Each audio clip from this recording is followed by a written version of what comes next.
안녕하십니까. 호랑말코 호랑말코입니다. 못하겠네요. 하지 말아.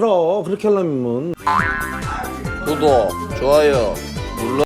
1차 준비 드디어 끝났습니다. 아이, 다들 고생하셨습니다. 이제 뭐 적당히 쉬었죠? 2차 준비 하셔야 되는데, 제가 작년에 저희 특수교사 카페에 정리해서 올렸던 글이 있어가지고 그 글을 토대로 다시 한번 2020 예비 교사분들을 위해서 2차를 어떻게 준비해야 되는지 간략하게 한번 정리를 해볼까 합니다. 지금 유튜브에 많은 선생님들이 2차 관련해서 영상들 많이 올려주셨더라고요. 그런데 2차 스터디를 어떻게 모으고, 이런 글은 제가 잘 못 본 것 같아서 제가 크게 4가지로 스터디 구성 및 계획, 지도안 작성, 수업 시전, 면접. 면접은 평가원 지역만 해당됩니다. 이 4가지 주제를 가지고 2차 관련해서 팁을 좀 드려볼까 합니다. 첫 번째로는 스터디 구성인데, 저는 2차 준비를 항상 노량진에서 했어가지고 2차 준비할 때 노량진의 장점에 대해서 좀 말씀드리면, 전국 각지에서 올라오다 보니까 스터디를 구하기가 되게 쉽습니다. 2차 스터디는 특히 폭파가 당겨요. 문어발을 담그듯이 여러 군데 담가요, 사람들이. 뭐 저도 그랬습니다. 이게 뭐 나쁜 건 아닌데, 근데 그거를 할 때도 좀 매너가 있어야 되죠. 지금 안 그래도 게시판에 보면 비매너 행동에 대해서 토로하는 글이 너무 많아가지고 많이들 공감하실 겁니다. 4-5군데 이렇게 넣어가지고 스터디가 구해지면은 나 이렇게 말하면 되는데, 그냥 말도 안 하고 잠수를 타버린다거나, 스터디 글이 다 모집됐으니까 마감을 표시하면 되는데 그냥 글을 삭제해버리고 이러면은 기다리던 사람들은 낙동강 오래알 돼가지고 너무 황당하죠. 2차 스터디 하실 때 이런 행동들은 좀 지양을 해주시기 바랍니다. 다같이 잘 돼야 되는데 그런 행동을 하면 안 되겠죠. 우리가 교사가 될 사람들인데. 특히나 교사 집단은 굉장히 좁아요. 한 달에 가면 서로 다 할 수 있습니다. 굳이 이렇게 초장부터 적을 만들 필요는 없잖아요. 그래서 스터디를 이렇게 구했는데, 개인적으로는 스터디 구성원은 3명 정도가 적당한 것 같아요. 4명도 물론 좋지만 왜 3명이 적당하냐면, 한 명당 수업 시전 20분 하고 피드백 한 10분 합니다. 면접도 10분 하고 피드백 한 5분 하고, 한 명당 1시간 잡으면 돼요. 근데 4명이면 4시간입니다 3명이면 3시간이겠죠. 타이트하게 할 수는 있지만, 근데 그러면 속도가 굉장히 빨라가지고 적응하기가 되게 좀 힘들어요. 피드백을 뭐 한 3분 5분 요렇게 하면 또 너무 짧은 감도 있고, 가장 중요한 게 피드백이거든요. 제가 주로 4명 스터디를 많이 해봤었는데 되게 좀 힘들었어요. 2명은 또 너무 적고, 그래서 개인적으로는 3명. 근데 정여건이 안 되면 4명도 괜찮긴 합니다. 대신에 시간을 조금 여유롭게 가지셔서 해야겠죠. 4시간 하면 많이들 피곤하실 거예요. 그리고 초등은 발표가 12월 11일. 와, 2주도 안 남았네요. 그러니까 중등은 12월 31일 2019년의 마지막 날입니다. 발표 날 너무 좀 잔인한 것 같네요. 그러니까 중도 좀 여롭고, 유초등은 지금 좀 빠듯하긴 한데, 지금 스터디 구하신 분들 또 있겠죠. 유초등은 실시 횟수는 저는 주 2회 4시간 정도 했습니다. 매일 하거나 뭐 주 3, 4회 하는 분들도 있었는데, 그러면은 자기 혼자 또 정리하고 공부할 시간이 부족하더라고요. 다들 또 멀리서 오시고 이러기 때문에, 노량진이 있는 사람뿐만 아니고 주변에 서울이나 경기권에서 오시는 분도 있어가지고, 그래서 노량진에 사는 게 유리합니다. 다른 지역보다 사람들 모으기가 경기권까지 커버가 되니까. 그래서 저는 주 2회 한 번 할 때 4시간 안팎으로 5시간 넘어가는 경우는 잘 없었어요. 그러면 사람 그냥 녹아내립니다. 너무 힘들어요. 장소 측면을 말씀드리면, 기간제 하는 사람이 굉장히 유리합니다. 왜냐하면 기간제는 주말에 학교에 사정을 말해서 이제 사용할 수도 있거든요. 교감 교장 선생님한테 특별히 좀 부탁을 하면은. 저도 그래서 기간제 할 때 관리자분들이 협조를 잘 해주셔가지고 실제 교실에서 연습을 했습니다. 감사합니다. 그래서 스터디 분들 중에 기간제 하시는 분들이 있으면 굉장히 좀 유리해요. 이게 정 안 되신 분들은 스터디 룸을 구해야겠죠. 이것도 노량진에서 장점이, 스터디 룸이 굉장히 많아요. 노량진. 그러니까 도단이 뭐 경주 포항 이런 데는 잘 없고, 못해도 광역시는 가야 스터디 룸이 있고 하니까, 또 대학가 인근에 있고, 그 이대 선생님이 또 계셨어가지고 스터디원 중에, 그래서 이대에도 한번 가봤었고, 그거는 뭐 중국인밖에 없더라고요. 니 지발로마 이쪽 판매야. 주제 선택인데, 이거는 저희 특수에만 해당되는 내용인데, 예체능은 뭐 역대 나온 적이 없어가지고 제가 스터디 할 땐 5개로 정했어서, 국사직 수학, 국어 사회 직업은 좀 비중 많이 두고, 상대적으로 잘 안 나오는 수학 과학은 좀 비중을 작게 하고, 이런 식으로 했었거든요. 요 과목이나 주제를 정할 때는 강사들의 책이나 자료, 기출 문제, 특수교육과정 지도서, 옛날에 또 시북이란 사이트가 있었는데 그게 지금 없어져가지고, 그리고 스터디 할 때 지도안을 뭐 쓰냐 안 쓰냐 이렇게 물어보시는 분들도 있었었는데, 지도안 쓰는 지역끼리 묶었었거든요. 요거는 말씀 안 드렸는데, 지도안 쓰는 지역끼리 하는 게 좋고, 스터디 때는 모여서 면접하고 이런 시간도 굉장히 타이트합니다. 부족해요. 그런데 여기서 지도안을 1시간 추가를 해버리면 스터디 시간이 늘어나 버리죠. 5시간 이상 돼버리니까 너무 다 지쳐버립니다. 1차 발표가 나면은 하고 있던 스터디는 자동으로 거의 폭파가 돼요. 스터디 전원이 합격할 수도 있지만, 근데 전원이 합격을 해도 이미 다들 익숙해졌기 때문에 피드백거리가 별로 없어져요, 나중에는. 그러면은 새로운 스터디를 또 구해야 됩니다. 그래서 1차 발표 이후에 새로운 스터디를 모였을 때는 지도안을 뭐 1시간씩 써보고 이렇게도 해봤었거든요. 개인적으로는 1차 발표 전에는 지도안을 다 작성을 해와서, 스터디가 4명이라 치면은 3장을 복사를 해서 주고, 그러니까 보면서 이제 연습하고, 그러니까 미리 지도안을 쓰는 것을 추천합니다. 지도안 작성하는 것 관련해서는 3번째 시간에 자세히 알려드리도록 하겠습니다. 그리고 수업 시전인데 가장 이제 중요하죠. 20분을 하는데 20분을 다 채우시는 분들도 있고 있고 뭐 15분 하신 분도 있고 못해도 10분 이상 하셔야 됩니다. 그래야지 늘어요. 초반엔 당연히 이제 잘 안 될 겁니다. 5분 만에 못하겠어요 이런 사람도 속출하고 저도 그랬었고. 근데 이게 3번 정도 하다 보면은 자연스럽게 좀 늘어납니다. 반복적인 연습만이 실력을 기르는 길이기 때문에 너무 스트레스 받지 마시고, 그리고 수업 시간에서 가장 중요한 게 피드백. 20분을 수업 시간 하면은 피드백은 한 10에서 20분. 근데 여기서 가장 여러분들이 주의해야 될 게, 아 내가 피드백을 너무 좀 세세하게 하고 좀 험하게 하면은 저 선생님이 상처받으면 어떡하지? 이런 걱정은 오히려 그 사람의 실력을 성장하지 못하게 하는 거거든요. 요거는 제가 정확하게 기억하는데, 심리학적으로 먼저 채찍으로 구두를 팹니다. 이거 잘못됐다, 이거 왜 이딴 식으로 하냐, 실무사가 몇 번 나왔냐, 강함으로 왜 그 땅을 주냐, 뭐 이렇게. 아니 뭐 이 정도는 험하게 하진 않지만 채찍질 하고 난 다음에 당근을 주면 사람이 단순해요. 마지막에 기억나는 건 당근이거든요.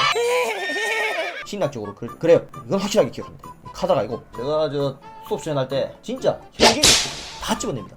자 이거 다 셌습니다. 자를 지금 뭐 18분 동안에 38번 했습니다. 이런 식으로 다 체크했고, 발성, 자세, 제스처, 표정, 조건 활용, 학생 수준 파악 다 나갔는데, 가수준 애들은 15번 나왔으면 나수준 애는 2번, 가수준 애는 3번밖에 안 나간다. 이런 식으로 너무 가수에게 편향돼 있다, 이런 걸 다 집어내요.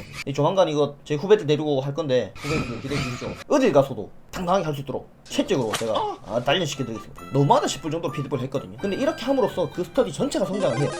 제가 당연히 그렇게 채찍으로 후드를 패면 상대방도 채찍으로 후드를 패겠죠. 저도 그렇게 두드 맞았습니다. 진짜 아프.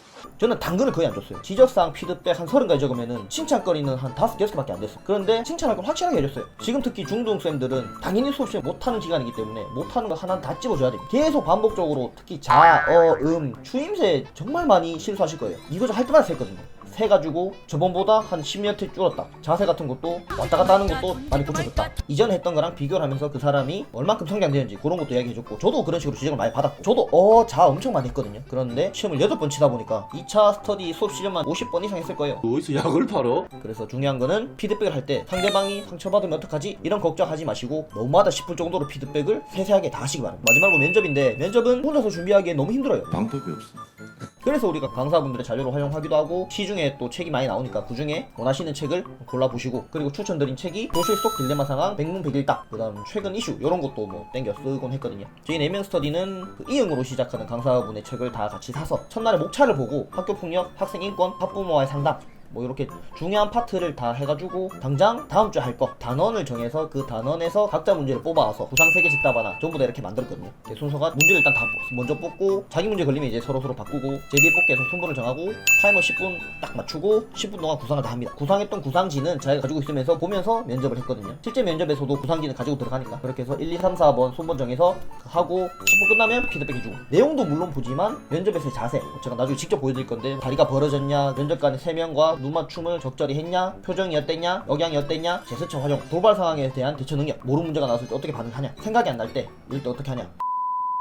면접은 크게 평가원 지역과 자체 출제 지역으로 나뉘는데, 평가원 지역은 교육과정 평가원에서 공통의 문제를 만들어요. 구상세계 집답하나, 저 때는 그랬는데 뭐 요즘은 모르겠지만 그렇게 공통의 문제를 만들어서 자체 출제 지역을 제외하고는 다 이 문제를 봅니다. 문제의 난이도가 자체 출제보다는 쉬워요. 자체 출제 지역은 대략적으로 아는 거는 강원, 서울, 인천, 대구 되는지 모르겠는데, 이런 지역들은 그 교육청에서 자체적으로 문제를 냅니다. 그 해당 지역의 시책을 알아야 되고, 면접 시간도 다 달라요. 15분인 지역도 있고 20분인 지역도 있고, 10분인 지역은 아마 잘 없을 거예요. 자세한 내용은 제가 면접 파트에서 상세하게 알려드릴 거고, 지금은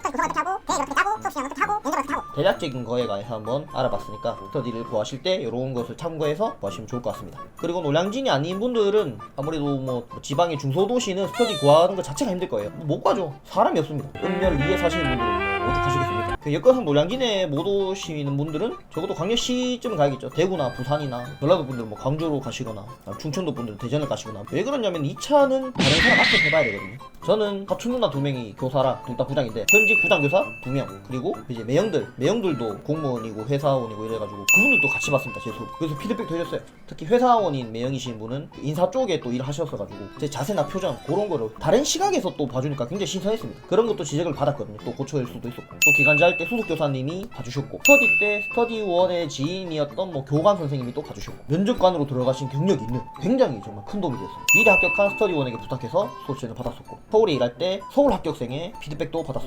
서울에 있으니까 이렇게 좀 인적 네트워크를 굉장히 잘 활용을 했죠. 수업 실력 면접은 연습 많이 하면은 실력이 정말 쭉쭉 올라가요. 그래서 이렇게 자꾸 스터디를 모아서 하라고 제가 말씀드린 거고, 스터디를 안 하고도 합격하시는 분들이 있긴 합니다. 그런데 그분들도 뭐 합격 수기나 이런 거 보면은 다른 사람 앞에서 해봤어요. 정말 접근 안 되는 분들은 혼자서 거울 보고 뭐 계속 준비하는 게 아니라 하다못해 부모님, 개 키우는 뭐 개, 뭐 고양이 여러 상황에서 해봐야 됩니다. 자, 이렇게 2차 스터디를 어떻게 하냐에 관해서 전반적으로 알아봤는데 1차라는 큰 산 넘었습니다. 이제 최종 합격까지 얼마 안 남았습니다. 조금만 더 힘내시고, 혹시 지금도 1차 망치고 실수 엄청 하고 가채점 해봤는데 50점도 안 된다, 60점도 안 될 것 같다, 아 2차를 해야 되냐 말아야 되냐, 그런 글들 지금도 올라오더라고요. 이제 내 과거로부터 탈출해서 나가야 되는 거야. 다시 한번 말씀드리지만 2차 준비 하셔야 됩니다. 올해 만약 떨어진다고 해서 포기할 겁니까?